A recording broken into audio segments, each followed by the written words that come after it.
내일은 3.1절 독립운동 기념일이죠. 91돌째 되는 날입니다. 우리나라가 일본에 침탈당하고 식민지로 생활할 때 우리 기독교가 앞장서서 온 국민들이 독립을 부르짖으며 총궐기했던 날입니다. 그런 3.1절을 앞두고 우리 김연아 선수가 일본 선수들을 물리치고 동계올림픽 피겨 여자 싱글 경기에서 금메달을 획득한 것은 무엇보다도 더 기쁜 일입니다.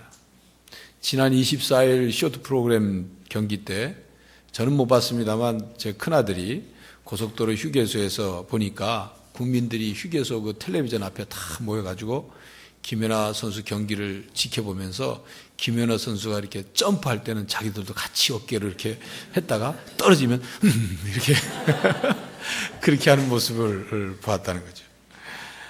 온 국민의 이런 응원에 힘입어서 26일 프리스케이팅 경기까지 합산해서 세계 신기록을 세우면서 금메달을 땄습니다. 3.1절을 맞으면서 요즘도 지속적으로 독도를 계속 넘보는 그런 시대착오적인 일본을 누르고 딴 금메달이라 더 의미가 있습니다. 언젠가 제가 텔레비전을 보면서 제 아내에게 우리도 저는 김연아 같은 딸 하나 있으면 좋겠다. 그랬더니 제 아내가 하는 말이 아유 김연아 같은 딸이 되려면 김연아 부모처럼 뒷바라져야 되는데 당신 그럴 수 있어요? 하고 묻더라고요. 그렇죠. 김연아 선수가 혼자 된 게 아니죠. 그 부모가 또 뒷바라지를 잘 했기 때문이죠. 근데 요즘 김연아 선수 때문에 각 가정의 딸과 엄마 사이가 굉장히 안 좋아지고 있다는 소문이 있습니다. 김연아 선수가 텔레비전 나오면 엄마들이 아유 저 김연아는 피겨도 잘하고 얼굴도 예쁘고 광고도 많이 찍어서 돈도 많이 벌고 성격도 좋다던데 그러면서 딸을 힐끔 쳐다보면서 한숨을 내쉰답니다. 그러면 옆에 있던 딸이 엄마는 왜 나를 보는데 왜 김연아하고 비교하는데 이러면서 사이가 안 좋아진다고 합니다. 이런 이야기를 전하면서 저희 집 큰아들이 하는 말이에요. 나는 딸로 안 태어나서 참 다행이라고. 저는 속으로 그랬습니다. 너 조금 있어봐라. 박태환 선수 나오면 너도 같은 꼴 된다. 물론 그렇게 비교해서는 안 되죠. 자녀를 비교해서는 안 됩니다. 여하튼 이번 동계올림픽에서 일본은 금메달을 하나도 못 따는 수치를 겪고 있습니다. 우리나라는 일본의 36년 식민지 국가였지만 이제는 일본으로부터 독립한 나라만이 아니라 일본을 능가하는 일본보다 더 앞서는 나라로 발전해가고 있습니다. 그런데 이번 부산시찰 목사 부부 수련회 장소인 필리핀이라는 나라는 스페인에게 300년, 미국으로부터 공식적인 건 50년, 또 일본에게 3년. 우리는 36년이지만 그들은 360년 이상을 식민지로 살았습니다. 물론 필리핀이나 기간은 우리가 짧지만 필리핀도 식민지 국가였던 경험이 있고 우리나라도 식민지 국가였던 경험이 있지만 지금은 우리나라와 필리핀이 너무나도 다른 모습입니다. 여러분 필리핀이 우리나라 6.25 전쟁 때 우리나라에 파병했어요. 연합군을 파병했던 지원국이었던 나라였습니다. 우리보다 잘 살았어요. 지금은 북한보다 GNP가 조금 더 높아요. 가난한 나라입니다. 왜 그렇게 됐을까? 수련회 중에 필리핀을 보면서 이런 질문이 있었어요. 왜? 과거는 우리보다 잘 살았는데 왜 그럴까? 아직도 식민지 의식에서 완전히 벗어나지 못한 것일까? 아니면 이 필리핀 국민들의 삶의 방식에 무슨 문제가 있을까? 그리고 필리핀이 87%가 카톨릭 신자들인데 하고 말은 하는데 카톨릭이란 우리와 똑같이 성경책을 보고 하나님을 믿는데 예수님을 예수님으로 고백하는데 도대체 예수 그리스도의 신앙이 그들의 삶에 어떤 변화를 가져오지 못하고 있는 것일까? 이런 질문이 끊임없이 제 마음속에 들었습니다. 예수님을 믿는 그리스도인이라 할지라도 옛 삶의 방식에서 벗어나지 못하면 죄의 종으로 불행의 노예로 그리고 불안과 허무한 삶을 살아갈 수밖에 없는 겁니다. 삶의 방식이 바뀌지 않으면 식민지에서 독립이 되었어도 삶의 방식이 바뀌지 않으면 국민 의식이 변하지 않으면 가난한 나라로 사는 거예요. 그리스도인들이 제대로 된 신앙의 삶을 살지 않으면 삶의 변화가 나타나지 않고 발전이 이루어지지 않고 성숙한 삶을 살 수 없는 것입니다. 진정한 복음이 가져다주는 은혜와 능력이 나타나지 않는 것입니다. 우리가 그리스도인이 된 후에도 4종류의 삶의 방식으로 대체로 살아간다고 합니다. 이 4가지 그리스도인의 삶의 방식을 오늘 살펴보므로 우리들의 삶과 신앙이 바르게 되었는지를 다시 한번 점검하고자 합니다. 그 4가지는 다음과 같습니다. 그리스도인이 삶을 살아가는데 4가지 방식 중에 첫 번째 방식은 전적으로 자신의 노력과 힘으로 살아가는 방식입니다. 그들은 예수 그리스도를 믿습니까? 라고 물으면 믿는다고 대답을 합니다. 그러나 그렇게 대답을 하지만 진정으로 예수님을 믿는 사람들의 삶이 어떠해야 하는지를 분명히 알지 못한 채 살아갑니다. 이름은 그리스도인이라고 걸쳐 있지만 그러나 실제로는 영적으로는 예수님과 떨어져 살아가고 있습니다. 그래서 오늘 본문 6절 말씀에 나무에 붙어있지 않는 나무 가지가 시들고 메말라 죽어가듯이 영적인 생명력이 메말라 죽어가고 있게 됩니다. 오늘 본문 말씀 5절 하반절에 있는 것처럼 나를 떠나서는 너희가 아무것도 할 수 없느니라는 말씀처럼 아무것도 이루지 못하는 그리스도인으로 살아가야 되는 것입니다. 제 바로 밑에 여동생인 목사이자 장로신학대학 조직신학 교수인 신옥수 교수가 어렸을 때부터 상당히 영적인 부분이 강했습니다. 저희 집에 이제 학교 갔다가 올리면 저희 집으로 오는 길에 한 50m 넘는 그쪽 길에 지금은 다 없어졌습니다만 아카시아 나무가 있었습니다. 아카시아 꽃이 피면 그 향기가 바람이 불어서 저희 집 안으로도 그득하게 들어오는 그런 때가 있었습니다.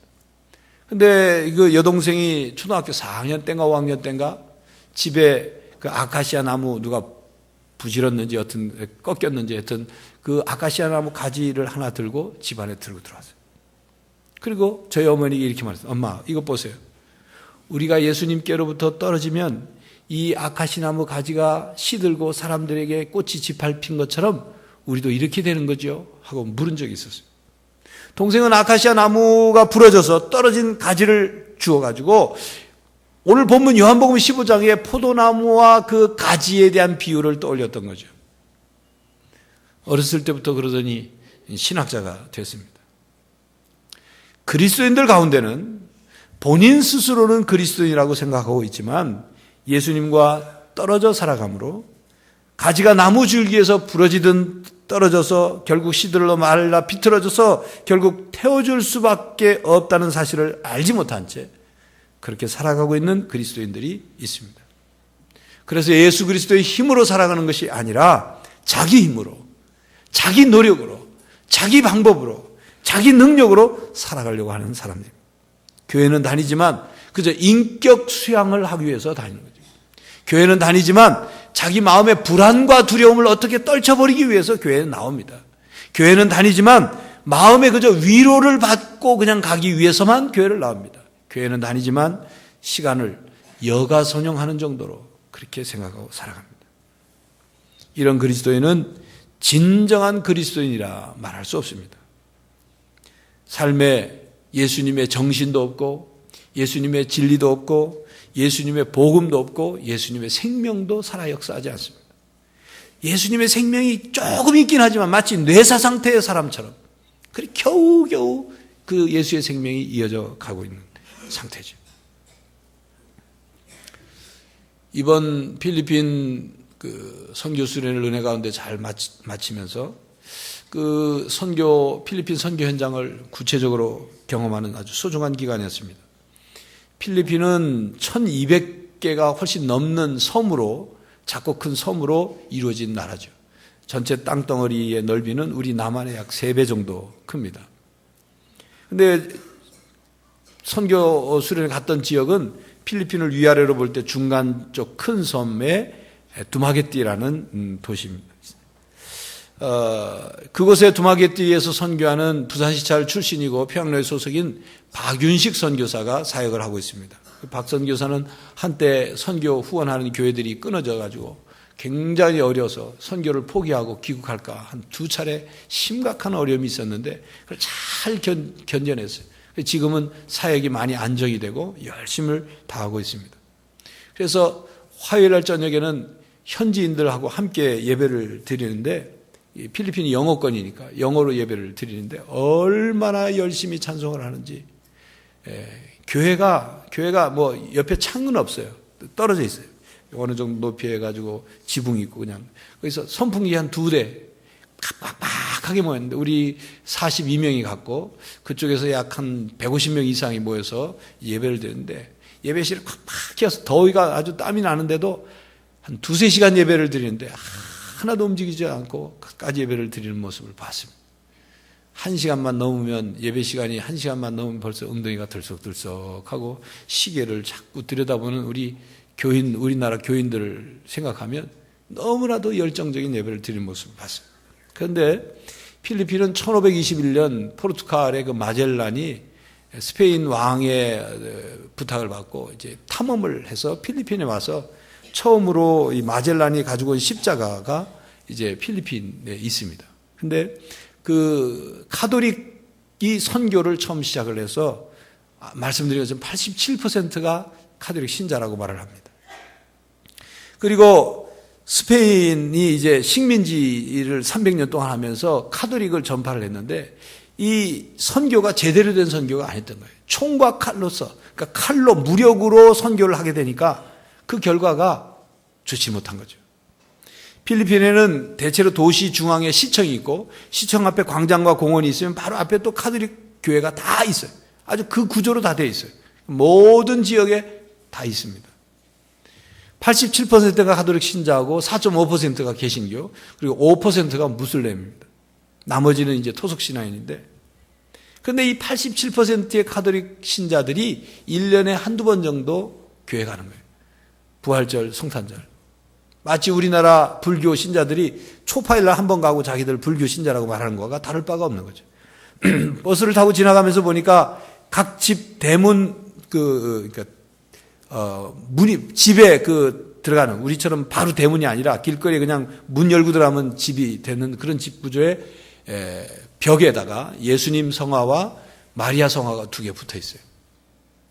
굉장히 신앙이 좋은가 물었더니 선교사 하는 말이 부적과 같은 거래요. 그냥 그렇게 붙여놓고 부적과 같은, 집안에 애군이 들어오지 않도록 하는 의미로. 그들에게 있어서 예수님은 누구일까? 이 질문이 선교 수련회 동안에 계속됐어요. 겉으로 보기에는 하나님을 믿고 예수님을 믿는 것 같지만, 그들이 성경을 듣고 읽는다고 하지만 겉으로 보기에는 도시마다 교회 건물들이 있고 87%가 카톨릭 신자이지만 진정으로 복음적인 신앙, 복음적인 정신, 복음적인 삶의 자세를 갖지 않고 살아가기 때문에 신앙이 그들의 삶을 변화시키지 못하고 있는 거죠. 신앙이 그들의 삶을 변화시키지 못하니까 나라의 발전도 이루어지지 않는 거예요. 예수님의 말씀과 생명이 그들 속에서 역사하지 못하고 있다, 그 말입니다. 바로 이것이 첫 번째 그리스도인의 삶의 방식의 모습이에요. 이름은 그리스도인이지만 실제 삶은 그리스도와 별 관계가 없는 삶. 교회 여러분, 이름뿐인 그리스도인이 되어서는 안 됩니다. 자기 방식으로 살아가는 것은 신앙이 아닙니다. 두 번째 그리스도인의 삶의 방식에는 첫 번째 방식에서 자기의 노력과 힘으로 어떻게 하려도 안 되니까 그것을 포기하고 정반대 극단적으로 치우쳐서 아무것도 안 하기로 한 방식의 삶이에요. 무슨 얘기냐면 모든 것을 하나님께 믿고 맡긴다는 그런 방식이에요. 우리 인간의 노력은 헛된 것이고 우리 노력으로는 안 되니까 하나님께 다 맡기면 하나님이 알아서 해주겠지, 맡기는 거예요. 언뜻 보기에는 굉장히 믿음이 좋은 방식 같죠? 모든 걸 다 하나님한테 맡긴다니까 굉장히 믿음이 좋은 것 같죠? 그런데 그게 아니에요. 이 두 번째 방식은 마치 감나무 아래에서 입을 벌리고 자기 입에 잘 익은 옹씨가 아주 입 안으로 쏙 떨어지기를 기다리는 것 같은 어리석은 행동이에요. 하나님은 그런 신앙을 우리에게 원하시지 않습니다. 우리는 아무것도 하지 않고 팔짱을 끼고 뒷짐지고 있고 하나님이 다 알아서 하시기만을 쳐다보고만 있는 신앙, 그건 아니란 말이죠. 세 번째 그리스도인의 삶의 방식은 주님 도와주십시오 방식입니다. 이 방식은 예수님께 대한 부분적인 의뢰입니다. 어느 부분까지는 자기 자신 스스로 그리스도인의 삶을 살고 또 예수님의 도움이 필요할 때는 예수님의 도움을 구하는 삶. 이 방식의 그리스도인은 자신의 지혜와 능력과 방법으로 살다가 자신의 지혜와 능력을 넘어서는 일이 생길 때 그때 예수님께 도움을 구하는 삶의 방식입니다. 위기의 상황을 만나기 전까지는 자기 힘으로 살다가 위기 상황이 닥치면 그때 하나님께 도우심을 구하는 삶입니다. 하나님께서 나를 도와주시면 나머지는 내가 어떻게 알아서 하겠습니다. 이런 거예요. 하나님과 나하고 주님과 나하고 잘 협력하면 일이 잘 될 것 같습니다. 이런 삶의 자세죠. 많은 그리스도인들이 이 세 번째 삶의 방식으로 살아가고 있습니다. 전기로 말하면 스위치가 붙었다 떨어졌다 하는 거예요. 코드를 꽂았다가 뺐다. 필요할 때는 내가 분리하면 뽑고 아쉬우면 꽂고 그런 삶. 이번 필리핀을 오가는 비행기 편은 저가 항공이었습니다. 좀 싸게 가느라고. 규모도 아주 작은 비행기라서 짐도 얼마나 그 무게를 넘으면 막 그 차지를 많이 매기는지. 그래서 그런지 기내에서도 물 한 잔을 달라고 그러면 주질 않아요. 그래서 물을 다 사 먹어야 돼요. 그러니까 스튜디오스가 이 비행기 승무원이 아니라 무슨 홍익회 직원 같아요. 매일 왔다 갔다 하면서 물 달라니까 2,000원, 한국 돈은 2,000원 주면 요 페트병을 하나 팝니다. 여하튼 그렇게 이제 그런 비행기 규모가 작으니까 갈 때는 4시간 정도 비행을 갈 때는 전혀 이렇게 어려움이 없었는데 올 때는 한 2시간 반이 지나고 나서부터는 난기류를 만났는지 비행기가 심하게 요동을 치기 시작해요. 갑자기 탁 떨어졌다가 흔들리고 계속 덜컹거리는 소리가 나고 이러니까 이제 탑승객들이 난리가 났어요. 여자들은 한번 떨어질 때마다 소리를 막 꽥꽥 소리를 지르고 그리고 그렇게 또 신혼부부들이 또 많이 탔는데 신혼부부들이 또 신라면, 컵라면도 비행기에서 팔아요. 근데 그걸 또 먹다가 확 떨어지니까 쏟아가지고 또 난리가 나고 어린이와 멀미에 약한 사람들은 또 막 위생봉투를 찾아서 또 볼일을 봐야 되고 그런 일들이 생겼어요. 감사하게도 멀미 종합세트인 제 아내는 큐미테를 붙이고 위생봉투를 사용하지 않는 놀라운 승리를 이루면서 돌아왔습니다. 그런데 비행기가 이렇게 불안하게 막 요동치고 흔들릴 때 저에게 여러 가지 생각들이 스쳐지나요.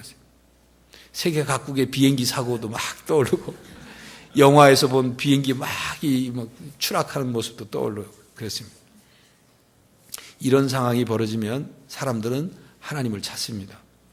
그리스도인 중에도 평소에는 하나님을 찾지 않지만 이런 위기 상황을 만나게 될 때 비로소 하나님을 찾고 예수님을 찾습니다. 이것이 세 번째 방식의 그리스도인의 삶의 방식이에요. 아이고 하나님, 이번 한 번만 살려주시면 제가 열심히 앞으로 신앙생활 하겠습니다.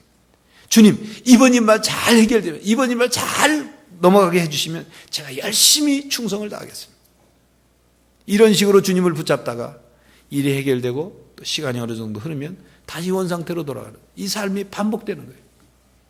사사기의 이스라엘 백성처럼 이방 민족이 쳐들어와서 문제가 생기면 하나님께 회개하고 돌아갔다가 좀 편안하면 또 하나님 버리고 우상숭배. 마가복음 4장 35절에는 예수님께서 갈릴리 바다를 이제 건너시기 위해서 제자들과 함께 배를 타고 가시는 말씀이 나옵니다. 그런데 없이 파도가 치고 풍랑이 쳐서 배 안으로 물이 막 쏟아 들어왔어요. 배가 막 가라앉을 것처럼 됐어요. 예수님은 배 뒤편에 베개를 베고 아주 고운하게 주무시고 계셨어요. 제자들이 난리가 났어요. 예수님 막 흔들었게 선생님 일어나십시오. 우리가 좀 죽게 됐습니다. 아니 이렇게 죽게 됐는데 예수님 편하게 주무시고만 계십니까? 막 흔들어 깨웠습니다. 예수님이 깨어나셔서 바람을 잠잠하게 하시고 풍랑치는 파도를 고요하라 잠잠하라고 명령하시니까 고요 호수처럼 잔잔했어요. 그리고는 예수님이 제자들에게 꾸짖으십니다. 너희들이 왜 이렇게 겁이 많으냐? 왜 이렇게 두려워하느냐? 너희들의 믿음이 도대체 있는 거냐? 꾸짖으십니다.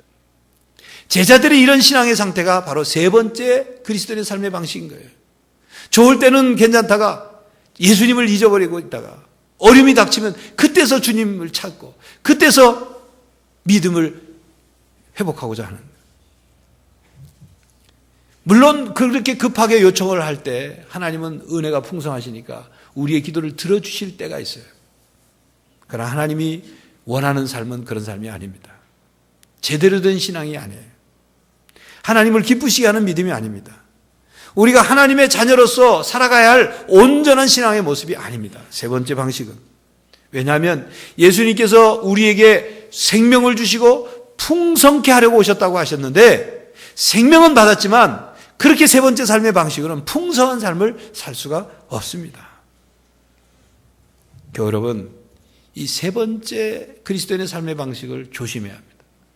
누구나 쉽게 이 세 번째 삶의 방식을 살면서 이것이 신앙인의 삶이다, 이것이 그리스도인의 삶의 방식이라고 착각할 수가 있어요. 그렇지 않습니다. 만약 그렇게 생각한다면 큰 오해예요. 복음의 원리는 그게 아닙니다. 복음적인 삶이란 그게 아니에요. 우리가 어떤 모습이든 예수님 안에서 살아가는 거예요. 주님이 우리에게 주시고자 하는 삶, 그것은 세 번째 방식이 아니다 그 말이에요. 예수님께서 오늘 본문 말씀 포도나무 비유를 통해서 그리스도의 삶이 어떠해야 하는지를 우리에게 가르쳐주고 있습니다. 네 번째 그리스도인의 삶의 방식, 그리스도 안에 거하는 삶입니다. 오늘 5절 말씀 우리 같이 봉독합니다. 5절 시작. 다시 5절 다시 시작. 나는 포도나무요 너희는 가지라. 그가 내 안에 내가 그 안에 거하면 사람이 열매를 많이 맺나니 나를 떠나서는 너희가 아무것도 할 수 없습니다. 7절 말씀. 너희가 내 안에 거하고 내 말이 너희 안에 거하면 무엇이든지 원하는 대로 구하라. 그리하면 이루리라. 이 네 번째 삶의 방식, 예수님 안에서 사는 방식, 예수님께 붙어있는 삶, 예수님과 함께하는 삶입니다. 예수님 안에서, 우리가 예수님 안에서 예수님께로부터 나오는 은혜와 능력과 지혜와 말씀과 생명을 자연스럽게 공급받아서 살아가는 삶. 그래서 신약성서에 보면 그리스도 안에서, 예수 안에서, 주님 안에서라는 말씀이 200군데가 넘게 나옵니다.